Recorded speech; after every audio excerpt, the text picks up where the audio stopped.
guy has women in his life. Maybe it's a rape light candle. It's not bad. It's not a bad idea. Oh my gosh. To prevent rape. There we go. There we go. Now we're live. All right. So, why is anybody going to listen to our thing over all this other content out there? I mean, you just said there's so many ways to listen to content. Why are they going to listen to us? I like to think I'm the foremost authoritative person on other people's podcasts. So everybody has a passion. What I've come to realize in the last couple of weeks is I'm literally addicted to listening to other people's podcasts. And I don't know, I almost have no silence in my life. So what I've kind of done with my podcast is taking the best moments or what I think is funny, and I explain what the show's about, do a little preview, and then put a clip. And it's basically me just giving shout outs to all these different funny moments in podcasts. And Okay. which is not necessarily the best idea because it might actually decrease my already small base. Because they may find a podcast and be like, yeah, why don't I just listen to this one? This one's actually better. But mine is more of like a recommendation. It's like a promoting other people's podcasts and getting clips. Well, you know what Yeah. you're going to have to do is you're going to have to tell them the secret of how you fit in so many podcasts. Yeah, maybe. While still almost getting work done.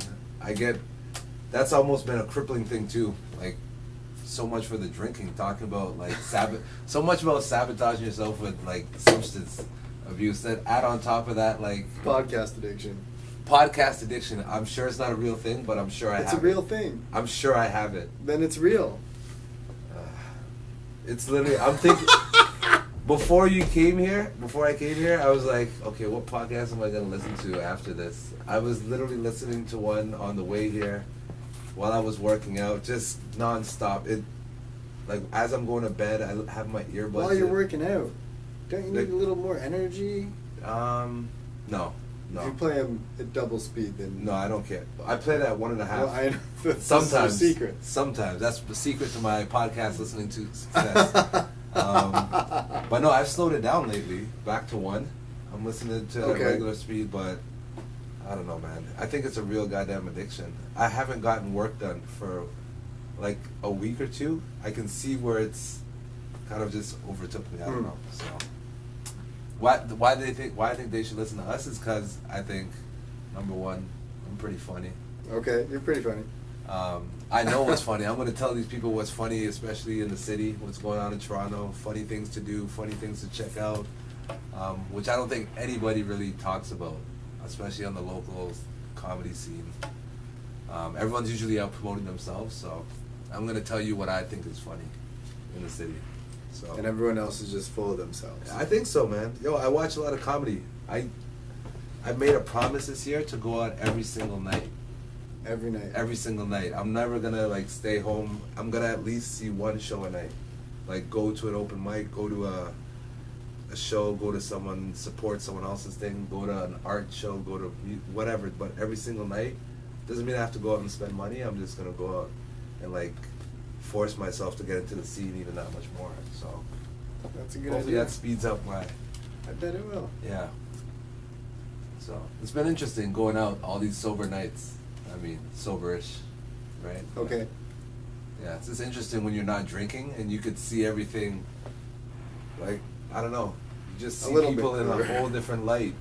Yeah, I don't know. You have any like really bad drinking stories or? Yeah. Or anything that's kind of like scared you to the point of like, why maybe you didn't become a big drinker? You saw something scary or? No. Just you kind of knew better. Yeah, I don't know. Just never really picked up on it. Yeah, not really. Never was really your vice. It didn't. No. Yeah. I think it was in my family too, because my grandfather was apparently like a raging alcoholic. Okay. He died in the hospital, and I think as he was like trying to get out of his bed, like a Mickey of vodka fell out. Like he was drinking. He literally drank himself to death. Like my dad was like, there was no joke. So yeah, maybe it is in the blood a little bit. So taking a break is definitely not the worst thing for me. Okay. Yeah. Oh, it's just a break. Yeah, it's just a break. One day at a time. That's all I say. That's all I can promise myself, man. I'm not trying to make any grand gestures or. Okay. I'm gonna stop drinking for like 5 years. Yeah. We'll see how this month goes. That's not one day at a time. Oh, yeah, that's true. That's true. That's not one day at a time. Yeah, That's I know. That's a big stretch.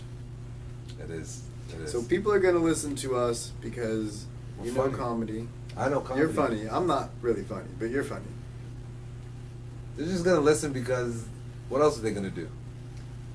Probably not much. Exactly. You're Yeah. probably listening to this because you already have nothing to do. So tell somebody else who has nothing to do.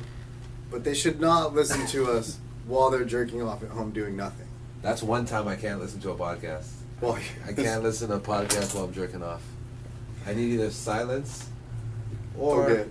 West Coast gangster music. West Coast gangster music. Yeah. Usually nothing in between. All right. So I like throw on like The Game or something like that. But Okay. I don't know. I don't know why that gets me in the mood. I don't know if it does even get me in the mood. It's just distracting. But I know watching a chick get gangbanged, listen to West Coast hip hop. Yeah. Oh. What's more aggressive than that? I don't. I don't know either. I just said that. That's not. I don't really do that stuff. I'm just saying that would be aggressive. That would be aggressive. So how does Joe Rogan sound at 1.5 speed? Is he like? Is that like the Ooh. Chipmunks? Yeah, a little bit. A little bit. Yeah, I mean, 1.5 speed is. I wouldn't recommend it for most people. The only people I like to do it for, right, is like someone like Joey Diaz, because he already speaks so slow. Very slow. And he's high as shit all the time. He's like, You But- really like Joey Diaz. oh man, I love Joey Diaz. I know. But like I said, I love so many comedy things for so many different comedy reasons. I see the pureness. I don't know, man. I like see the good in most people, most comics especially. Okay. If there's just one little part that's like funny about them, I don't even have to like the rest of their act or.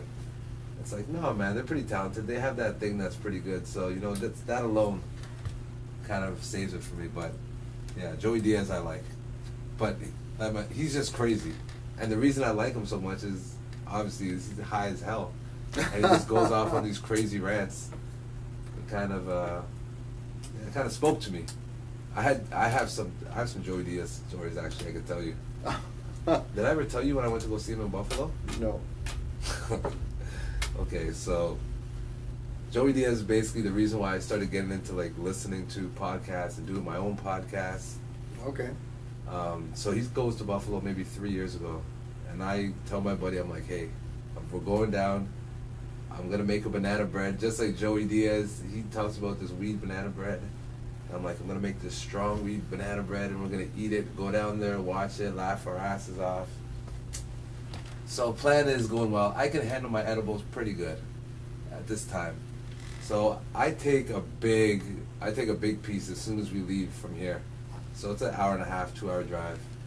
And I'm okay. An hour and a half, we get right before the border. He stops and he's like, let's eat some of the banana bread before we cross, and then we'll just throw out the rest. Because you don't want to cross with that stuff, Okay. obviously.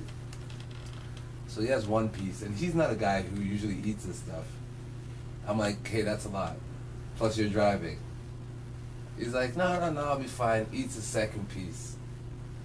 I'm a little worried, right? Just because I'm like, hey, one for me is a lot. And he's eating two. So we get there. And by the time the show starts, it's like just kicking in for him. I can see him like he's gripping his knees. You can just tell, man, he's just sweating. So the show's going on, hilarious show. I'm laughing my ass off. I'm high as hell. He's hot. I've never seen this guy so high. Like, plus the little 2-drink minimum. So we have a couple beers in us. And yeah, after the show, he's like literally paralyzed. He can't move. Like he can't get up. Oh my gosh. Right? So I'm laughing. I'm like, hey man, I want to go meet this guy. And he's like, no, I'm just staying here. I'm like, okay, that's fine. But the show's over. You just wait over here for me. And like he just was like paralyzed, like he couldn't move. So that's great. I end up meeting. I couldn't even meet the guy because I was just worried about my friend. He was just in such bad condition. You should have brought him over to meet your friend. I should have really as a goof. See, like look what you inspired, right?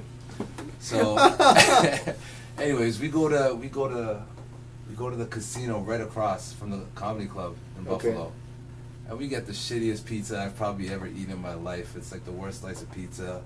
He eats like 2 slices. He's just high as hell. He's just got the munchies. So he obviously can't drive. We wait a bit, and I end up driving back, right? So wait about maybe an hour, hour and a half. I'm like, okay, I've been drinking water. Hopefully I'm good. So I'm driving on the way back. I'm driving his car on the way back. Okay. So I'm on the highway. I'm gunning it. This is January. So the roads are a little slick too. So I'm coming back. No problems. He's in the passenger. Next thing I know, door opens. I'm like, that's odd. I've never been driving on the highway with the door open. So he, instead of maybe like opening up the window, he throws up out the car. Thank God this guy had his seatbelt on. Like, he just opens the door on the highway. We're going 120. Yaks out the car. Yaks in this, like, in his own, like, interior. He doesn't want it to get all over the car and everything. He's so high. He didn't even remember. So by the time we got back to Toronto, he didn't even realize the next day he kind of thrown up in the car. What happened at the border then? Oh, we straightened him out. You know, we cleaned it up a bit, and yeah, he was kind of slapped some sense into him to wake up, get a pop in or get coffee, something just to kind of wake him up before we got to the border. So it's a goddamn mess. And then I went again the next year. I'll save that story for another time. And what happened at the border? No, we got through. It wasn't a problem at all, actually. They didn't. Just hi, where were you? Yeah, hi. You know, just a comedy show for the night this year. IDs out? IDs out, no problem. They look at all the IDs. It's great to be Canadian, man. When you're coming back to Canada, it's a great thing. There's no problems at the border. It's all the bad border stories are like Americans coming to Canada having a bad. Okay. I don't know. I don't feel like as a Canadian, it's like I haven't really had bad. I've had a bunch actually of bad border experiences going to Detroit. Yeah. Yeah. Think you're gun running, eh? Yo, man, every single time got pulled over by customs driving. That's for another day. I feel like I just talked up a storm of nonsense. So good. Yeah, I'm good. Good. All border right, stories. so that's it. That's You're it. gonna watch our podcast because Derek's funny. I got lots of stories.